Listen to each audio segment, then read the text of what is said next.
Hello friends, എല്ലാവർക്കും നമസ്കാരം. നമ്മുടെ ഇഷ്ട പരമ്പരയുടെ വരാൻ പോകുന്ന എപ്പിസോഡിലെ വിശേഷങ്ങളിലേക്ക് ഏവർക്കും സ്വാഗതം. അങ്ങനെ ധർമ്മനും സുകന്യയും ഹണിമൂൺ ട്രിപ്പൊക്കെ കഴിഞ്ഞ് തിരിച്ച് ദേവമംഗലത്തേക്ക് എത്തിയിരിക്കുകയാണ്.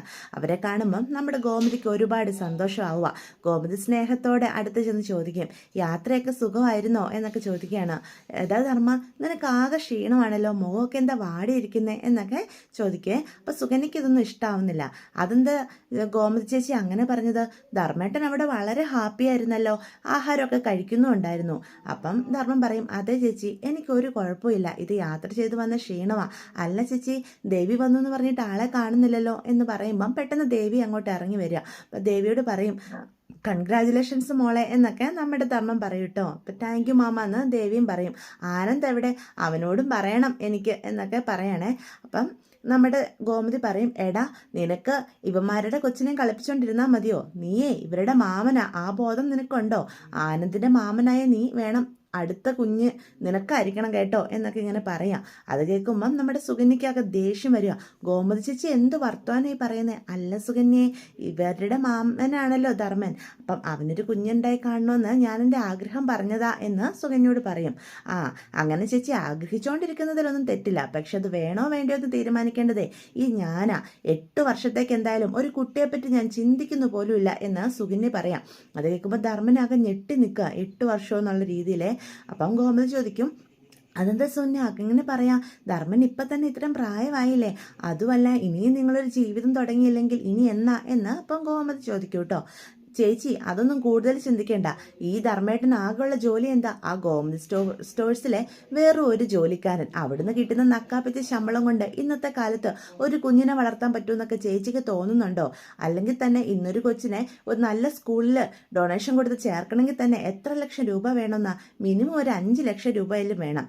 എൻ്റെ കൊച്ചിനെ ഞാൻ ആപ്പയുപ്പ ഗവൺമെൻറ് സ്കൂളിലൊന്നും വിടാൻ എന്തായാലും തീരുമാനിച്ചിട്ടില്ല. ഞാൻ നല്ല 1ാം തരം ഇംഗ്ലീഷ് മീഡിയം സ്കൂളിലേ വിടൂ. അതിനുള്ള സാമ്പത്തിക ഭദ്രത എന്ന് ധർമ്മേട്ടൻ ഉണ്ടാകുന്നു അന്നേ ഒരു കുഞ്ഞിനെപ്പറ്റി ഞാൻ ചിന്തിക്കുന്നുള്ളൂ എന്ന് എടുത്തടിച്ച പോലെ പറയണേ. അപ്പം ഗോമതി എന്ത് പറയണമെന്നറിയാതെ നിൽക്കുക. അപ്പം ധർമ്മനും, നീ എന്താ സുകന്യ ഈ പറയുന്നേ എന്നൊക്കെ ചോദിക്കുക. ഞാൻ കാര്യം പറഞ്ഞതാ, എനിക്ക് മനസ്സിലൊന്ന് വെച്ച് പുറമേ കാണിക്കാനൊന്നും എനിക്കറിയത്തില്ല. എൻ്റെ മനസ്സിൽ എന്ത് തോന്നുന്നോ അത് ഞാൻ തുറന്നടിച്ചു പറയും എന്ന് ധർമ്മനോട് അപ്പം സുകന്യയും പറയേ.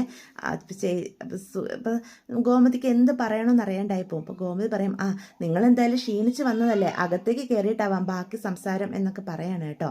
അപ്പോൾ ഈ സംസാരങ്ങളൊക്കെ നമ്മുടെ മീനാക്ഷിയും ദേവിയും ഒക്കെ കേൾക്കുന്നുണ്ട്. അപ്പം മീനാക്ഷിയോട് ദേവി ചോദിക്കും, ഇതെന്താ ഈ സുകന്യേച്ചി ഇങ്ങനെയൊക്കെ സംസാരിക്കുന്ന മീനു എന്ന് ചോദിക്കുക. അറിയില്ല, ആളെല്ലാം ഒരു തുറന്നടിച്ച് സംസാരിക്കുന്ന രീതിയാണ് ഞങ്ങൾക്ക് ഇവിടെ വന്നപ്പോൾ തന്നെ മനസ്സിലായതാ. പക്ഷേ ഇങ്ങനെ എടുത്തടിച്ച് മറ്റുള്ളവരെ വേദനിപ്പിക്കുന്ന രീതി സംസാരിക്കുമെന്ന് ഞാനും കരുതിയില്ല എന്ന് അപ്പം നമ്മുടെ മീനു പറയുവേ.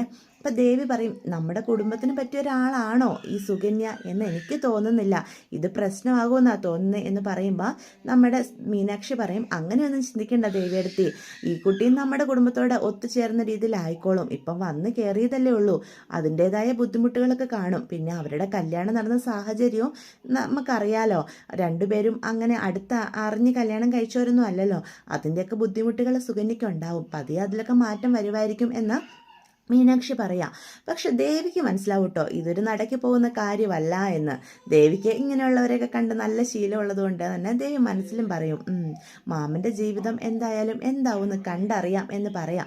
അപ്പം മീനു പറയും, ഏടത്ത് ചുമ്മാ ആവശ്യമില്ലാത്തൊന്നും ചിന്തിച്ച് ടെൻഷൻ ആവണ്ട, ഈ സമയത്ത് സന്തോഷമായിട്ടിരിക്കണം. അതുകൊണ്ട് തന്നെ എടുത്തി അകത്തേക്ക് കയറി വാ, ചുമ്മാ ഇവിടെ അതും ഇതും ആലോചിച്ചുകൊണ്ട് നിൽക്കാതെ എന്നൊക്കെ പറയാണ് കേട്ടോ. അപ്പോൾ അകത്ത് റൂമിൽ ചെന്ന് കഴിയുമ്പോൾ ധർമ്മനാണെങ്കിൽ സുകന്യോട് ചോദിക്കും, നീ എന്താ സുകന്യ അങ്ങനെയൊക്കെ ചേച്ചിയോട് സംസാരിച്ചേ, എങ്ങനെയൊക്കെ സംസാരിച്ചെന്ന്? അതല്ല, ചേച്ചി ഇത്ര സ്നേഹത്തോടെ നിന്നോട് ഓരോ കാര്യങ്ങളൊക്കെ പറഞ്ഞ് അതിന് നീ ചേച്ചിയെ വേദനിപ്പിക്കുന്ന രീതിയിൽ ഇങ്ങനെ സംസാരിച്ചത് ഒട്ടും ശരിയായില്ല എന്ന് പറയാം. ഓഹോ, അപ്പോൾ ധർമ്മേട്ടനും എന്നെ ചോദ്യം ചെയ്യാൻ വന്നതല്ലേ? നിങ്ങളുടെ ചേച്ചി എന്നോട് ചോദിച്ചതിൽ തെറ്റൊന്നും ഇല്ലേ എന്ന് ചോദിക്കുക. ചേച്ചി എന്ത് ചോദിച്ചെന്ന്? നമുക്കൊരു കുഞ്ഞു വേണമെന്ന് ചേച്ചി പറഞ്ഞു, അതിലൊരു തെറ്റുള്ളതായിട്ട് എനിക്ക് തോന്നുന്നില്ല. ഓ, ധർമ്മേട്ടന് തോന്നത്തില്ല, പക്ഷേ എനിക്ക് തോന്നുന്നുണ്ട്. നിങ്ങളെ ആദ്യം നല്ല രീതിയിൽ ഇച്ചിരി കാശുണ്ടാക്കാൻ നോക്ക്, അത് കഴിഞ്ഞ് നമുക്ക് ആലോചിക്കാം കുഞ്ഞിനെ പറ്റിയൊക്കെ. അല്ലാതെ കൂടുതലൊന്നും ചിന്തിച്ച് കാട് കയറാൻ നിൽക്കണ്ട. പിന്നെ ഇനി എന്നോട് ആര് ഇങ്ങനത്തെ സംസാരം പറഞ്ഞാലും ഞാനും ഇത്തരത്തിലായിരിക്കും മറുപടി എന്ന് പറയാം. അപ്പം സുകന്യയുടെ ഈ സംസാരമൊക്കെ കേട്ട് ധർമ്മൻ സത്യത്തിൽ എന്ത് തിരിച്ച് പറയണമെന്ന് പോലും അറിയില്ല കേട്ടോ. ധർമ്മനാകെ സങ്കടപ്പെട്ട് നിൽക്കുക. അത് കാണുമ്പോൾ സുകന്യ പറയും, ഞാൻ ധർമ്മേട്ടൻ സങ്കടപ്പെടാൻ പറഞ്ഞതൊന്നുമല്ല, ഇനിയും ധർമ്മേട്ടൻ പെട്ടെന്ന് തന്നെ നമുക്ക് നല്ല രീതിയിൽ ഒരു സാമ്പത്തിക ഭദ്രത ഉണ്ടാക്കിയെടുത്താൽ നമുക്ക് പെട്ടെന്ന് കുഞ്ഞിനെ പറ്റി ചിന്തിക്കാം. അപ്പം പിന്നെ ചേച്ചിനെ വേദനിപ്പിച്ചെന്നുള്ള സങ്കടവും ധർമ്മേട്ടന് വേണ്ടല്ലോ എന്നൊക്കെ പറയാം. പിന്നെ ഞാനൊരു കാര്യം പറഞ്ഞേക്കാം, ഞാനിവിടെ ജീവിക്കുന്നുണ്ടെന്നും കരുതി എൻ്റെ തലയിൽ കയറാൻ ആരും വരാൻ ഞാൻ സമ്മതിക്കില്ല. അതൊന്നുമേ എനിക്ക് ഒട്ടും ഇഷ്ടമുള്ള കാര്യവും അല്ല എന്ന് നമ്മുടെ സുകന്യ പറയാണ്. അപ്പം ധർമ്മം പറയും, ഒരു കൂട്ടുകുടുംബമൊക്കെ ആകുമ്പം അതിൻ്റെതായ അഡ്ജസ്റ്റ്മെൻറ്റുകളൊക്കെ വേണ്ടേ സുകന്യെ? എന്ത് അഡ്ജസ്റ്റ്മെൻറ്റ്? എൻ്റെ അടുത്ത് ഭരണത്തിന് വരാൻ ഞാൻ ആരെയും അനുവദിച്ച് കൊടുക്കുന്നതല്ല എന്ന് സുകന്യ പറയാണ് കേട്ടോ. ഇതൊക്കെ കാണുമ്പം ധർമ്മൻ ആകെ സങ്കടം വരിക. ധർമ്മൻ പെട്ടെന്ന് നമ്മുടെ ഗോമതിയുടെ അടുത്ത് ചെല്ലും കേട്ടോ. അപ്പോൾ ഗോമതിയോട് പറയും, ചേച്ചി സുകന്യയ്ക്ക് വേണ്ടി ഞാൻ മാപ്പ് പറയാം. നീ എന്തിനാ ധർമ്മ അങ്ങനെയൊക്കെ പറയുന്നേ? സുകന്യ അങ്ങനെ പറഞ്ഞതിൽ എനിക്കൊരു വിഷമമില്ല. അവളുടെ കാര്യം മുഖത്തടിച്ച് പറഞ്ഞെന്നല്ലേ ഉള്ളൂ, നീ അതൊന്നും ആലോചിച്ചിരിക്കേണ്ട എന്ന് പറയുക. എന്നാലും ചേച്ചിക്ക് സങ്കടമായെന്ന് എനിക്കറിയാം എന്ന് ധർമ്മം പറയും. എനിക്ക് സങ്കടമൊന്നും ആയില്ല, ഞാനും അവളെ പറ്റിയും ചിന്തിക്കണമായിരുന്നല്ലോ. നിങ്ങളുടെ കല്യാണം നടന്ന സാഹചര്യമൊക്കെ എനിക്കും അറിയാലോ. നമ്മുടെ കുടുംബമായിട്ടൊക്കെ ഒന്ന് ഇണങ്ങി വരുന്നതേ ഉള്ളൂ ആയിരിക്കും സുകന്യ എന്നൊക്കെ പറയാണ് കേട്ടോ. എന്തായാലും ഇതൊക്കെ കേൾക്കുമ്പോൾ ധർമ്മൻ അവിടെ നിന്ന് അങ്ങോട്ട് പോവുകയാണ്. ഇതേ സമയം നമ്മുടെ സുകന്യ പുതിയ പുതിയ പ്ലാനുകളൊക്കെ ആയിട്ടാട്ടോ ഇറങ്ങിയിരിക്കുന്നത്. ഈ ദേവമംഗലത്ത് ഗോമതിയുടെ സ്ഥാനം തട്ടിയെടുക്കാനായിട്ടാണ് കേട്ടോ നമ്മുടെ സുകന്യയുടെ ശ്രമം. എന്തിനും ഏതിനും ദേവമംഗലത്ത് ഗോമതി വേണം. അതുപോലെ താനും ഇവിടെ അധികാരം സ്ഥാപിച്ചെടുക്കണം, എങ്കിൽ മാത്രമേ ഇവിടെയുള്ളവർ എനിക്കൊരു വില തരൂ എന്നൊക്കെയുള്ള ചിന്താഗതിയാണ് കേട്ടോ നമ്മുടെ സുകന്യയ്ക്ക്. അതിനായിട്ട് എന്തും ചെയ്യാൻ തയ്യാറായിട്ട് കച്ച കെട്ടി ഇറങ്ങിയിരിക്കുകയാണ് നമ്മുടെ സുകന്യ. അപ്പം ഇതേ നേരം സുകന്യ ഈ കാര്യങ്ങളൊക്കെ അച്യുതനോടും ഒക്കെ സംസാരിക്കുന്നത് നമുക്ക് കാണാൻ കഴിയും. അപ്പം നമ്മുടെ രാജശ്രീക്കാണെങ്കിൽ ദേവി പ്രഗ്നൻ്റ് ആണെന്നുള്ള വിവരം അറിഞ്ഞപ്പോൾ തൊട്ട് ദേഷ്യം അടക്കാനായിട്ട് സാധിക്കുന്നില്ല. അപ്പം രാജശ്രീ സുകന്യയോട് പറയുന്നുണ്ട്, ദേ സുകന്യെ, നീ എന്തായാലും അവിടുത്തെ കുടുംബത്തിലുള്ളവർക്ക് വേണ്ടി നന്മയൊന്നും ചെയ്യാൻ നിൽക്കണ്ട. ഞാൻ ഒരിക്കലും അത് ചെയ്യാൻ പോകുന്നില്ല രാജശ്രീ ചേച്ചി. അല്ലെങ്കിലും അവിടെയുള്ളവരാരും എന്നെ ഒരു രീതിയിലും പരിഗണിക്കുന്നില്ല. അങ്ങനെയുള്ളവർക്ക് വേണ്ടി ഞാൻ എന്ത് ചെയ്യാനാ എന്ന് പറയാം. ഇപ്പം അവിടെ ദേവിയാ എല്ലാത്തിലും താരം. അവർക്കെല്ലാവർക്കും ദേവിയെ മതി. അവിടെയുള്ളവരെല്ലാം അവളെ താഴത്തും തലയിലും വെക്കാതെ കൊണ്ടു നടക്കുന്നേ എന്നൊക്കെ പറയാം. അത് നമ്മൾ ഇല്ലാതാക്കണം എന്ന് പറയും കേട്ടോ അച്യുതനും രാജശ്രീയും കൂടെ. അല്ല, നിങ്ങൾ എന്താ ഉദ്ദേശിക്കുന്നത്? ആ കുഞ്ഞ് ജീവനോടെ ഈ ഭൂമിയിൽ വന്നാലല്ലേ എന്തെങ്കിലും പ്രശ്നമുള്ളൂ, അത് ഇല്ലാതാക്കണമെന്നാണ് ഞാൻ പറയുന്നത്. എന്താ ചേച്ചി പറഞ്ഞു വരുന്നേ? അപ്പം അച്യുതൻ പറയും, ഞാൻ നിനക്കൊരു പൊടി കലക്കി തരാം, അത് ദേവി കഴിക്കുന്ന ആഹാരത്തിൽ എങ്ങനെയെങ്കിലും ഇട്ടാൽ മതി, ആ കുഞ്ഞ് അങ്ങ് ഇല്ലാതായിക്കോളും, അതോടുകൂടി അവിടെയുള്ളവരുടെ അഹങ്കാരവും തീർന്നോളും. അതെന്തായാലും നല്ലൊരു ഐഡിയ എന്ന് സുകന്യ പറയാം. ഇപ്പം തന്നെ ആ ബാലനും ഗോമതിയും എല്ലാവരും നിലത്തെങ്ങും അല്ല, ദേവിനെ താഴത്തും തലയിലും വെക്കാതെയാണ് കൊണ്ടു നടക്കുന്നത്. ഞാനവിടെ കല്യാണം കഴിച്ച് കയറി വന്ന പുതിയ മരുമോളാണെന്നുള്ള ഒരു ചിന്തയില്ല.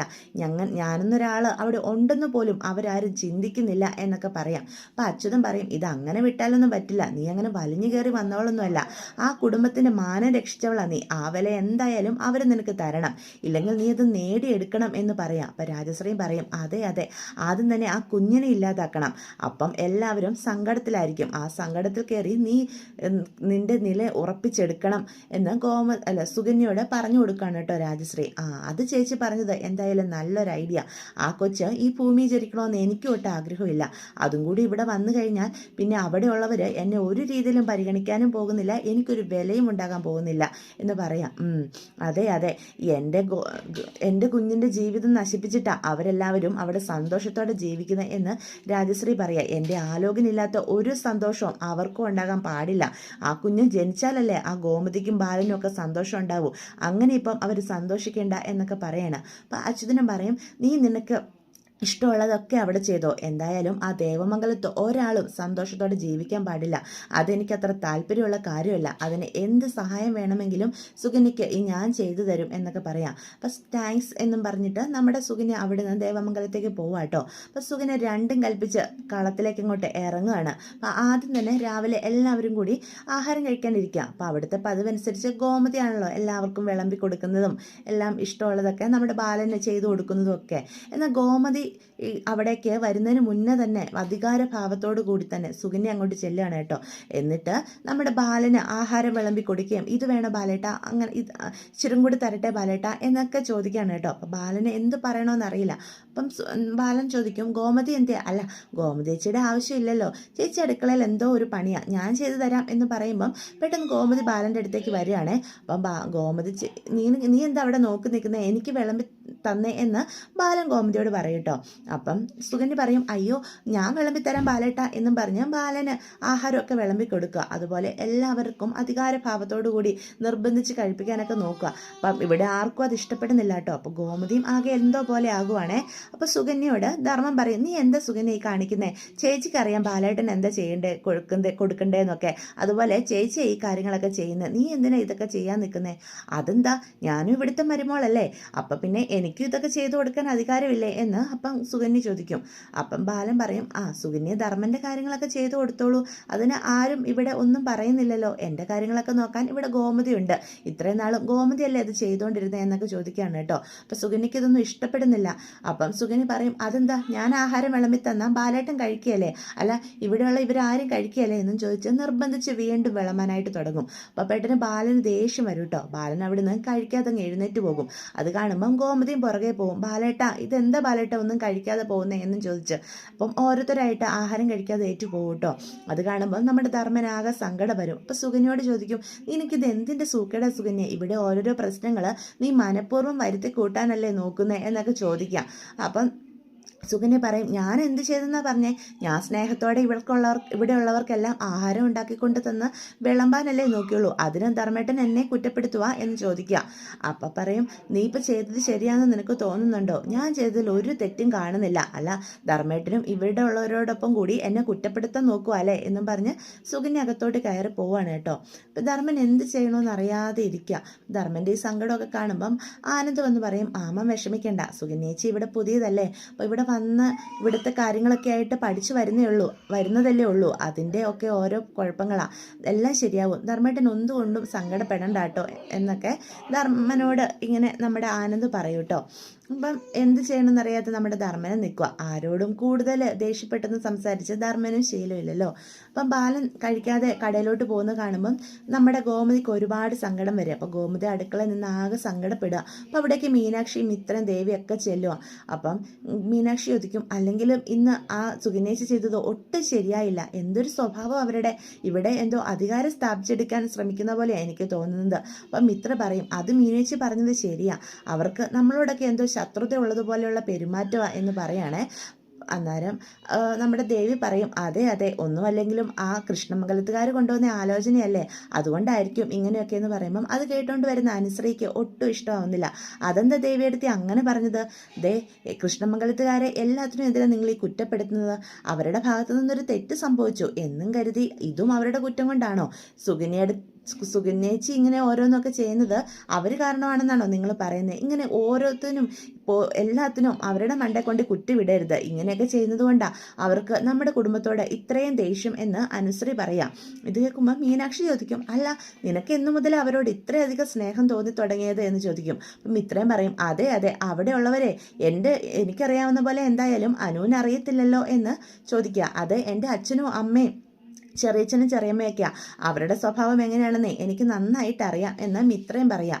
അപ്പം അനു പറയും മിത്രേച്ചിക്ക് എങ്ങനെ സ്വന്തം കുടുംബത്തോട് ഇങ്ങനെ ദേഷ്യം പുലർത്താൻ കഴിയുന്നു എന്ന് ചോദിക്കുകയാണ് കേട്ടോ. എന്നിട്ട് അനു ദേഷ്യപ്പെട്ടങ്ങ് പോവുക.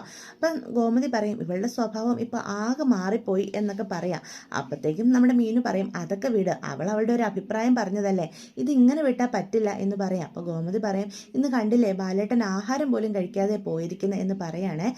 ഗോമതിയും സങ്കടപ്പെട്ട് റൂമിലോട്ടങ്ങ് പോവുക. അപ്പം ദേവി പറയും ഇതിങ്ങനെ വിട്ടാൽ പറ്റില്ല, നമ്മൾ എന്തെങ്കിലും ഒരു തീരുമാനം എടുത്തേ പറ്റൂ എന്ന് പറയുമ്പോൾ മീനാക്ഷി മിത്രയും അതിനെ പിന്തുണയ്ക്കുകയാണ് കേട്ടോ. അത് ഏടത്തി പറഞ്ഞത് കറക്റ്റാണ്, നമ്മളിതിങ്ങനെ വിട്ടാൽ പറ്റില്ല, സുകന്യ രണ്ടും കൽപ്പിച്ച് തന്നെ ഇറങ്ങിയിരിക്കുന്നത്, അവർക്ക് നമ്മുടെ കുടുംബത്തോട് എന്തോ വൈരാഗ്യം ഉള്ളതുപോലെ എനിക്കും തോന്നിയിട്ടുണ്ട്. അപ്പം പെട്ടെന്ന് മിത്ര പറയും അന്ന് ക്രിസ്മസ് സെലിബ്രേഷൻ്റെ അന്ന് നമ്മുടെ രൂപങ്ങളെയൊക്കെ എടുത്തു മാറ്റിയതും ഈ സുകന്യേച്ചിയാണോ എന്ന് എനിക്ക് നല്ല സംശയമുണ്ട്. അപ്പം മീനാക്ഷി പറയും അത് ഉറപ്പല്ലേ, എന്തായാലും ആ കൃഷ്ണമംഗലത്തുകാർ പറയുന്നതനുസരിച്ചാണ് സുകന്യേച്ചി ഇവിടെ ഓരോ പ്രശ്നങ്ങൾ ഉണ്ടാക്കുന്നതെന്ന് എനിക്ക് തോന്നുന്നത്. ഇതിങ്ങനെ വിട്ടാൽ പറ്റില്ല.